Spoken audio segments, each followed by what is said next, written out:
Welcome to the Red and Blue Review. Today we're talking with a U of L legend, Larry O'Bannon. Larry, you old enough to be a legend? That's kind of. I hope so. You're Feels like it anyway. It's Cupper and the Gang. We're going to be talking about U of L hoops. Larry O'Bannon was the most outstanding player of the 2005 Final Four, and of course Louisville's coming off a Final Four run now. This Final Four, Larry, was very much unexpected, and the one in 2005 certainly was.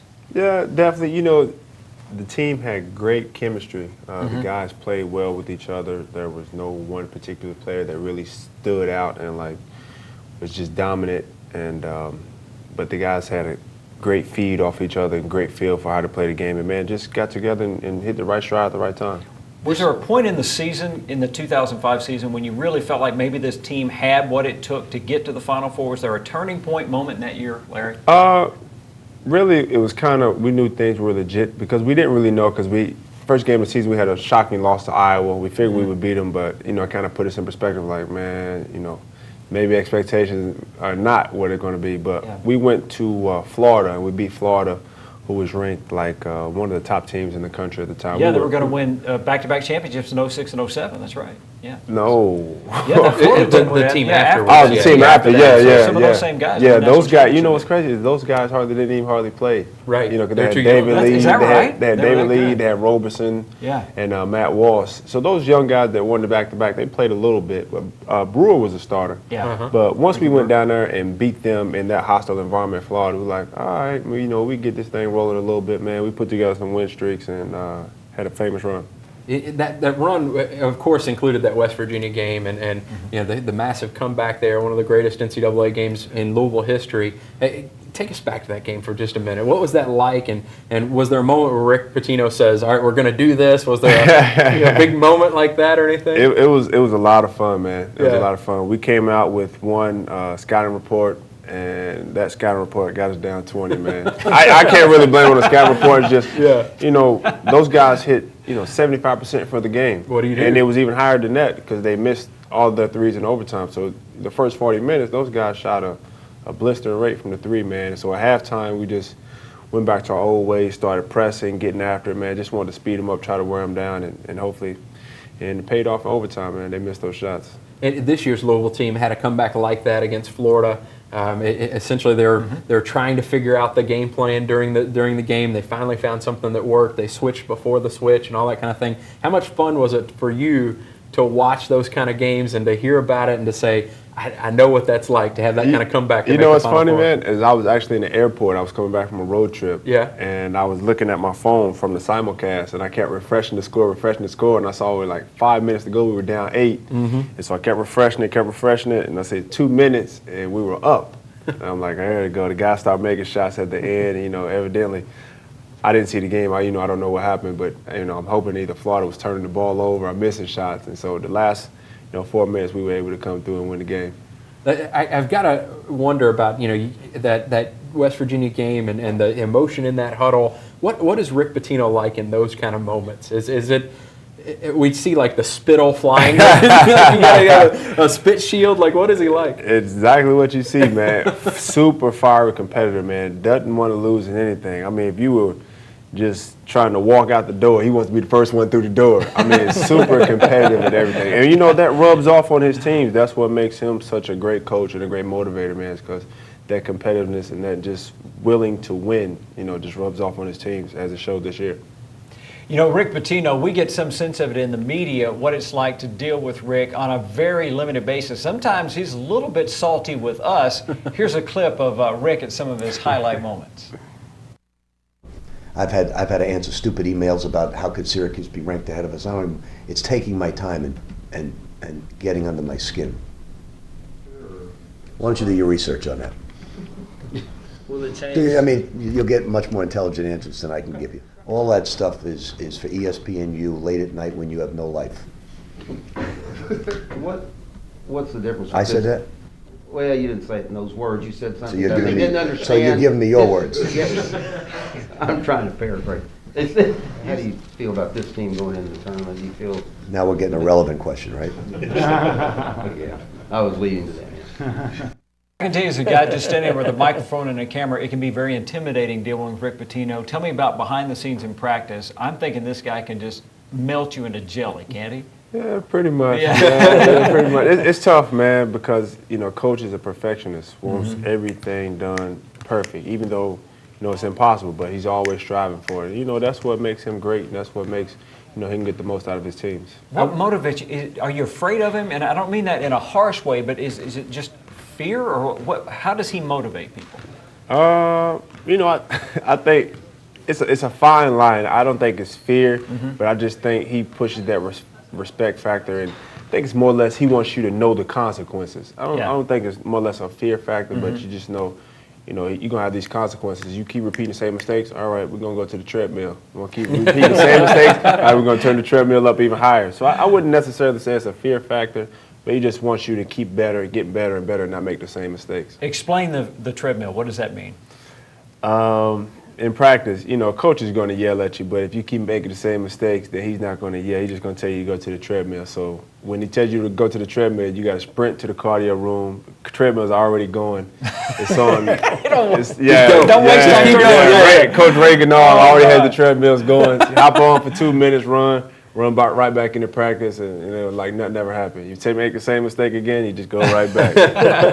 And we heard this past season, Russ Smith was on the treadmill all the time. Like he was constantly on the treadmill. So that's definitely a deterrent. I can believe it because he's big on challenge shots. And Russ, he probably shoots a lot of challenge shots, so he probably had Russ on the treadmill. We come through it from the media side. Rick has fun with us, with challenging us, that kind of thing. How does he handle media stuff with you guys? I mean, does he ever say, this is what the media is saying, and the media says this, or is that part of a scouting report ever? No, not really. I mean, before we do interviews or something like that, he may give some pointers, what to say, what to stay away from, but not really this. One thing I really appreciate about Coach is that Coach, never really puts his players on blast in the media.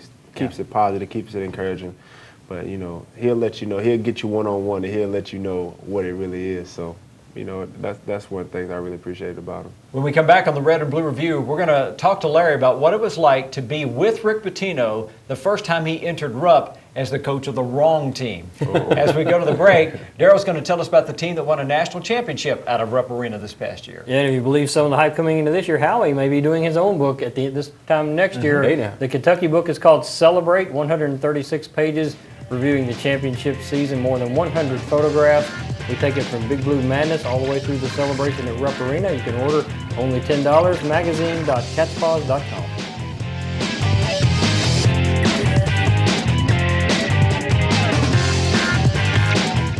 Have you driven a Ford lately? Well, stop by Allstate Ford and test drive a new Explorer or F-150, or visit us online at allstatetrucks.com.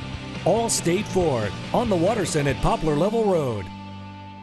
It's Chevy Truck Month, and now is the time to get your new truck. Bachman has more Chevy trucks than any other dealer, all at fantastic prices. You'll get every Chevy incentive plus exclusive Bachman discounts during Chevy Truck Month. Tremendous selection of Silverados and every dependable Chevy truck. Plus, you save more during Chevy Truck Month with exclusive Bachman discounts. All Chevrolets are created equal. Bachman makes the difference.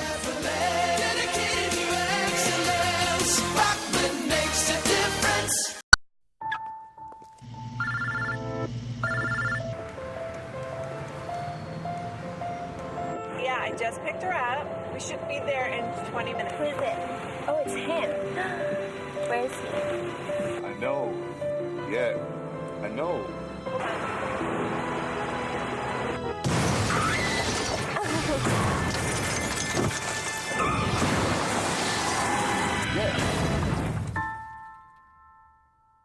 I want to be the president. A news anchor. A Division I basketball player. A writer. An investment banker. A zookeeper. A surgeon. I want to play field hockey in the Olympics. I want to go to Columbia University. I want to grow up and have a family. When I grow up, I just want to be alive.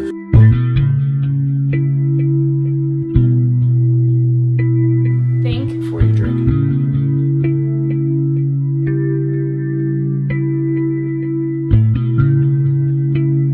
Join the club at Sam Swope Auto Group. When you service a vehicle at any Sam Swope dealership, you automatically become a Service VIP Rewards member. You get member pricing on parts and service, lost key return, and emergency roadside assistance. Plus, you can earn points that qualify you for discounts on your next vehicle purchase, up to $2,500. The best part is becoming a member is free. Become a member today at any Sam Swope dealership. Nobody walks away because everybody saves. Have you driven a Ford lately? Well, stop by Allstate Ford and test drive a new Edge or Explorer. Or visit us online at allstatetrucks.com. Allstate Ford on the Watterson at Poplar Level Road. It was tough the first time I was in there, but right now it's just another road game and a big game. It's a big game for our fans, a big game for us, and I'm more concerned about, not my feelings, I'm more concerned about how we play.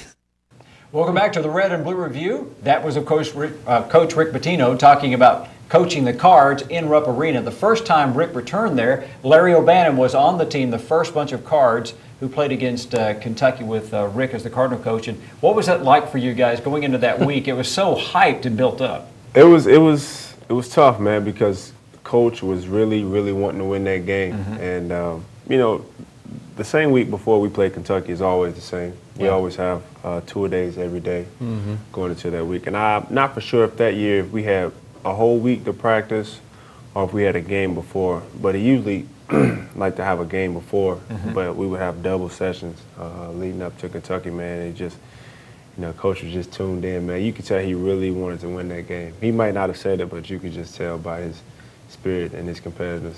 When you walked into Rupp Arena with Rick Pitino, you guys get out on the court ahead of time, and of course you guys get the boos and that kind of thing, but then he comes out. If I remember correctly, it was like this deafening boo. Yeah, it came out the wrong way. It was terrible, man. They were kind of brutal to Coach, and he came in the locker room. They had beat us that year, and he just said, we'll remember this. And he just kind of turned it and spun it as a motivating factor for himself and for the team as well. And it was, right? Yeah, I mean, a couple years later. I was curious if Rick told you guys that he was going to come in the wrong entrance, or is that just something he did on his own? No, it's just kind of it just happened, he did. And people make a lot of that, Rick Pitino, Tubby Smith rivalry, but those guys, close friends, right? Still to this day. Yeah. Tell me about, you think back to that game. Did you have a memory of that game or Kentucky games in general? I know a couple of years later you guys turned the tables on them. Yeah, my first year when we played in Rupp Arena, I have a bad memory, man. I was guarding Tayshaun Prince, man, on the block, and we were supposed to double team. And I was so worried about trying to push him because he was bigger and stronger than I was, man. He just kind of spinned off of me, and he went and dunked on our big guy, Joseph Seaman, man. That's the one vivid memory I have of my first game in Rupp Arena, man. But then a couple years later, we came back, and, man, we beat him. And just to see Coach, man, he didn't show it, man, but just how he felt inside, just knowing he felt so good just to come back and beat those guys in Rupp Arena, man. It was great. Now, Larry, you were Rick's first U of L recruit. What was that like for you? I remember there was a time, as I remember covering you obviously at high school, it seems like, if I remember well, you weren't really sure that he was going to give you the offer. Am I remembering that correctly? Right, correct. Refresh my memory on that. I was actually, man, my senior year, I was going to sign in the spring, but I was going to Tennessee. I was going to go visit, and then the coach got fired. And so I was kind of up in the air. I was, close to committing to Dayton. And got a phone call from Coach Pitino. He wanted to come watch me play. And when he came and watched me play, man, I actually didn't play that well. I didn't play, but he still offered me the scholarship anyway, man. And, the rest is history. How amazing was that scholarship offer? I wonder, being a Louisville kid and getting that offer.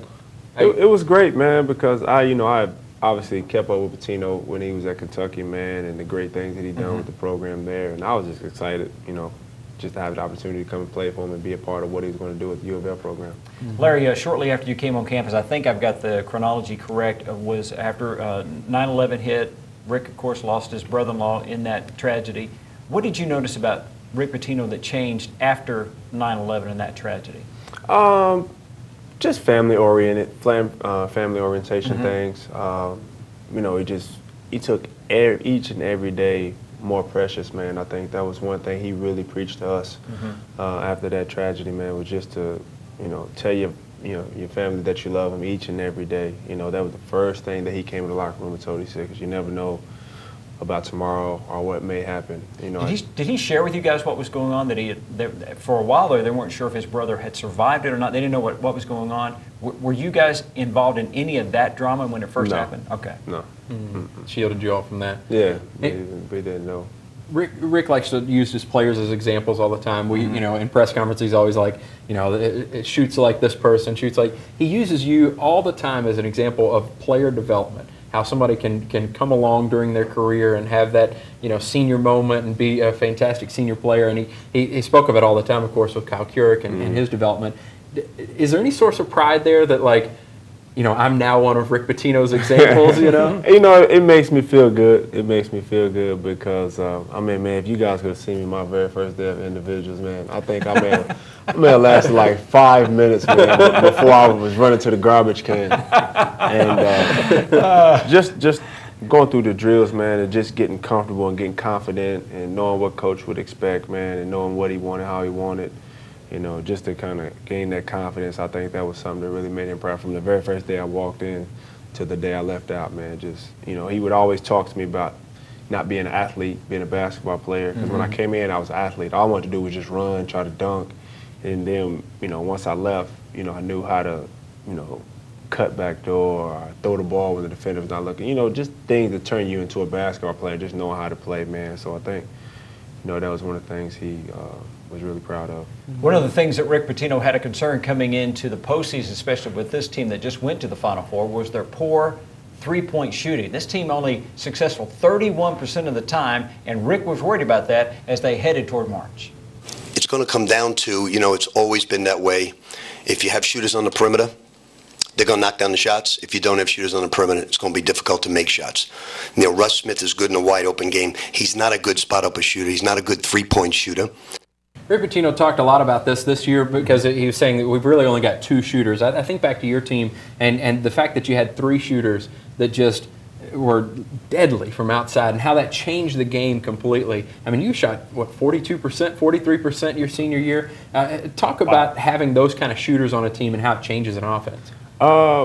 It's really, it's tough to key on one person, man, you know, because on any given night you had a guy on the team, you know, on the perimeter that could go for 20, 25 plus points on a given night. So it was tough to key on 3 different guys. You know, usually on a starting 5 you have one great lockdown defender. You're like, all right, we're going to put this guy on Francisco and we're going to shut Francisco down. So then, but your other 2 defenders, you know, are not as good as your lockdown defender. So then they got to defend other guys that can score just as good as Francisco. So, you know, it's kind of like, well, who are you going to, you know, pick your poison with? So. You were telling me a funny story about that. You guys, there's a competition among the three shooters to see. Yeah, we would always bet.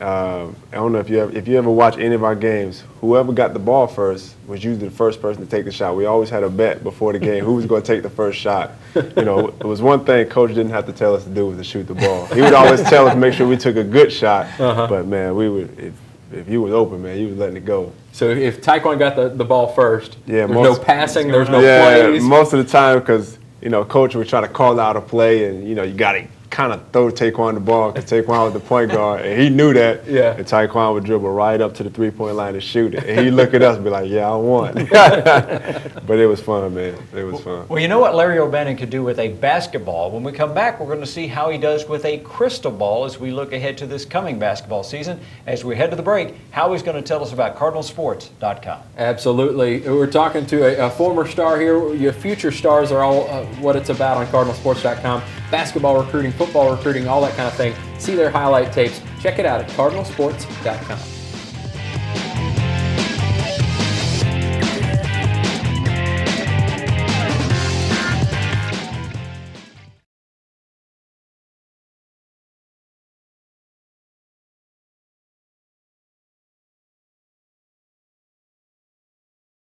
Have you driven a Ford lately? Well, stop by Allstate Ford and test drive a new Explorer or F-150.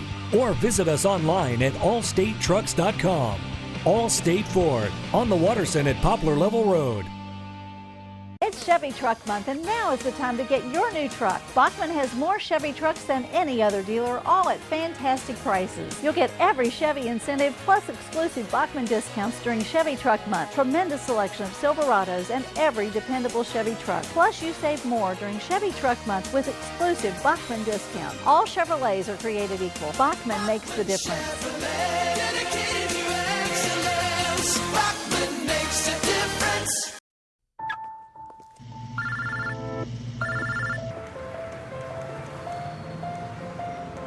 Yeah, I just picked her up. We should be there in 20 minutes. Who is it?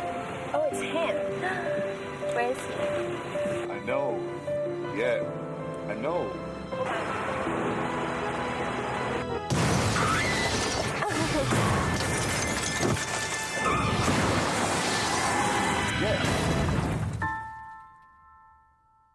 I want to be the president. A news anchor. A Division I basketball player. The writer. An investment banker. A zookeeper. The surgeon. I want to play field hockey in the Olympics. I want to go to Columbia University. I want to grow up and have a family. When I grow up, I just want to be alive.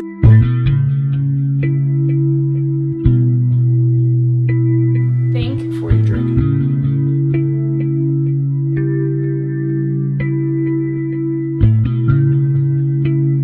Join the club at Sam Swope Auto Group. When you service a vehicle at any Sam Swope dealership, you automatically become a Service VIP Rewards member. You get member pricing on parts and service, lost key return, and emergency roadside assistance. Plus, you can earn points that qualify you for discounts on your next vehicle purchase, up to $2,500.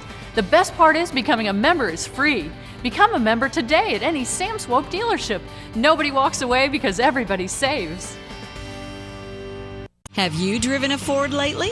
Well, stop by Allstate Ford and test drive a new Edge or Explorer. Or visit us online at allstatetrucks.com. Allstate Ford on the Watterson at Poplar Level Road.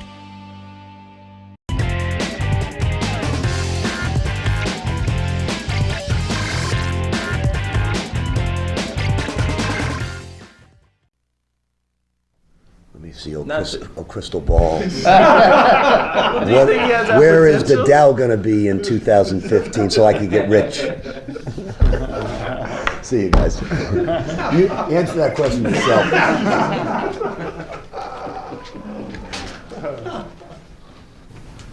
Welcome back to the Red and Blue Review. We're talking with U of L legend Larry O'Bannon. Now, if you believe the crystal balls, Larry, Louisville may begin this season ranked #1, and I take it that's not a position Rick really wants, right? Nah, I think Coach likes to kind of be under the radar and kind of creep up on everybody. You know, expectations, bring a lot of pressure as well. But, Coach loves a challenge, so it'll be a great challenge for the program and for him. He seems to thrive on the underdog thing. Like, they don't believe we can do it. We're going to prove people wrong kind of thing. Is that his go-to? Yeah, because, that gives him motivation factor, to kind of motivate the guys, see they, tell guys, well, they don't respect you, see how they look at you, and kind of turns it into a positive for the guys to use as motivation. That's where he really thrives. When you think about this team coming back and you think, Dick Vitale says they're #1, other people say they're top 5, do you think that's valid? I mean, do you think this team could be that top 5 team? I think it's possible, man. It's so many unknowns, man. Yeah. Because you have to take into account, you don't know what recruits are going to make it, injuries and so many other, unknowns that come into play. But college basketball has such a equal parity, man, that on a given night anybody can beat anybody. But I do think they'll be one of the better teams in NCAA. And man, when they hit their right stride, man, I think that they can beat anybody.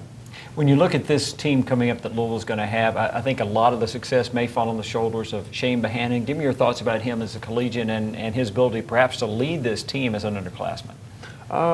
Shane is a great player. Made huge strides from, beginning of his freshman year to the end of his freshman year. I think at the end of his freshman year, he really, learned We what know Coach we have wanted from him. a lot of areas. Chase down those rebounds. Coach is big on, getting rebounds out of your rebounding area, chasing down the ball. And I heard him say a few comments after some games that, Shane was playing like a man. He was really rebounding the ball. So I think ending the year well and just getting that taste of the Final Four, just talking to him a little bit this summer, he's really anxious to get back there, man, and try to win the whole thing. So I look forward to him having a big year and leading the team with Peyton Siegel. Larry, when you were overseas playing, one of the big storylines from this past season up until the Final Four was the number of injuries that Louisville had, and Rick took a lot of heat for being brutal on his team. Is that a legitimate concern and a legitimate critique of Rick and how tough he is physically on his players? Is that why there's so many injuries? I wouldn't necessarily agree with that because, you know, you have injured players, you know, that's part of the game, but you have a lot of guys that don't get injured, you know, so you can't say it's one way or the other. Now, coach is, you know, tough. He works, gets the most out of his players, but, you know, that's why he's successful as well. You know, you have goods and, you know, pros and cons to everything. You know, people tend to focus on the bad side of it, but, you know, that's part of it, and that's part of the game, but, you know, I don't think coach is going to change. You know, that's why he's going to be a future Hall of Fame coach, so it's just part of it, something that comes with the territory. The one and dones obviously was a big factor this past season. Kentucky with basically a team of freshmen and sophomores doing it. From your perspective as a relatively recent college player that went all 4 years, what are those guys missing out on? Nobody blames them, Larry, for going on to the NBA, but what do you think they're missing out on by leaving that college experience and going to the pros early? You go into a business. Yeah. Once you leave that college, I mean, college is somewhat of a business as well, but the main thing that I miss about college, man, that I really enjoy was the camaraderie among the guys, man, just outside of basketball, hanging out all together, joking, going through different experiences, just kind of being young college kids, man. That's something that you can't get back. I mean, you know, granted, these guys are going to make millions of dollars, so, you know, like you said, I can't blame them either, but that's just one thing that really helps create those memories when you look back on the 4 years of college. We asked you about Shane Bohannon. I've got to ask you about, you know, Gorgie and some of the other players as well. You mentioned you got a chance to practice with those guys. What about Luke Hancock? Rick Pitino has been talking about him a lot. Can he be that kind of player, the leader for Louisville? And you've got to answer in 15 seconds. Sorry. Okay. Luke is very heady, man. Very smart player, knows how to play the game, and so I think he'll definitely fit in with help being one of the leaders on the team this year. Great. Larry O'Bannon, great job. It was fun watching you play all these years and fun spending some time with Larry O'Bannon, the MVP from the West Regional as the Cards made it to the Final Four in 2005. Thanks for joining us this week right here on the Red and Blue Review.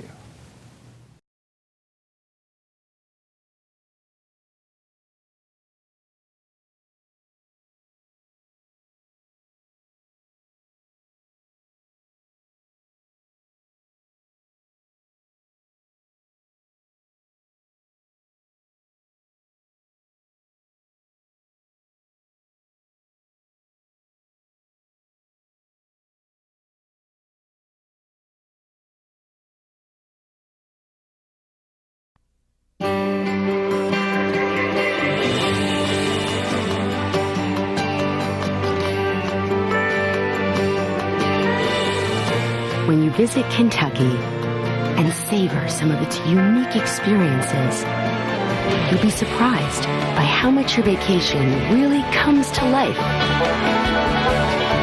To plan your Kentucky vacation, call today or visit KentuckyTourism.com.